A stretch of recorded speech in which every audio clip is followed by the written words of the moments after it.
एक लोटा जल और भगवान भीलनी की अमर भक्ति। भगवान की भक्ति जात पात, धन दौलत या विद्वता से नहीं मापी जाती, भक्ति तो बस प्रेम से होती है। यह कथा है एक गरीब अनपढ़ भीलनी की, जिसने सिर्फ एक लोटा जल से भगवान को प्रसन्न कर दिया और उन्हें दर्शन देने पर विवश कर दिया। दक्षिण भारत के एक घने जंगल में एक भील परिवार रहता था। भीलनी का नाम सुशीला था, निर्धन, अनपढ़, लेकिन हृदय में गंगाजल सा निर्मल।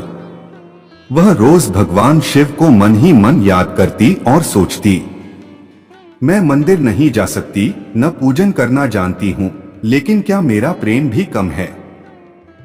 सुशीला ने एक नियम बना लिया। वह हर सुबह सूरज उगने से पहले नदी से एक लोटा पानी लाकर पास के एक पेड़ की जड़ में चढ़ाती और कहती, हे भोलेनाथ, मैं नहीं जानती पूजन, पर यह जल अर्पण है मेरे सच्चे प्रेम का। यह उसका रोज का नियम बन गया। कुछ पंडितों को यह पता चला। उन्होंने कहा, तू अछूत है, तुझे क्या अधिकार है भगवान को जल चढ़ाने का? उन्होंने उसे अपमानित किया और धमकाया कि अगर उसने फिर जल चढ़ाया तो परिणाम गंभीर होगा।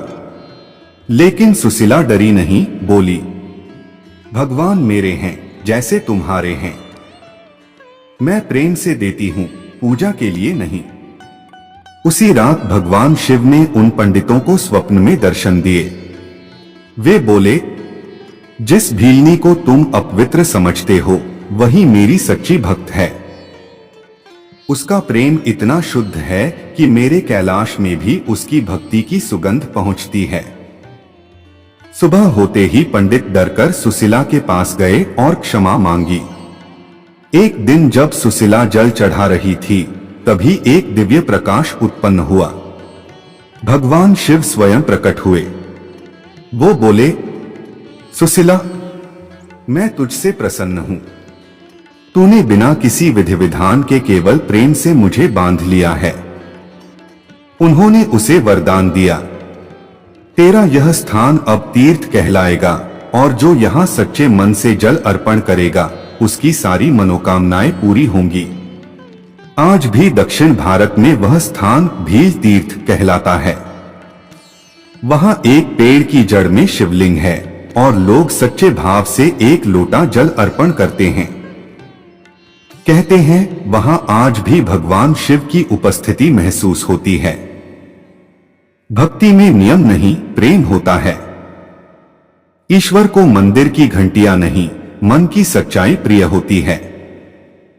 सुशीला जैसी निष्ठा और प्रेम रखने वाला हर कोई भगवान का प्रिय हो सकता है, चाहे वह किसी भी जाति, धर्म या रूप में हो। अगर आपको यह कथा प्रेरणादायक लगी हो तो इस वीडियो को लाइक करें, शेयर करें और कमेंट में लिखें, हर हर महादेव।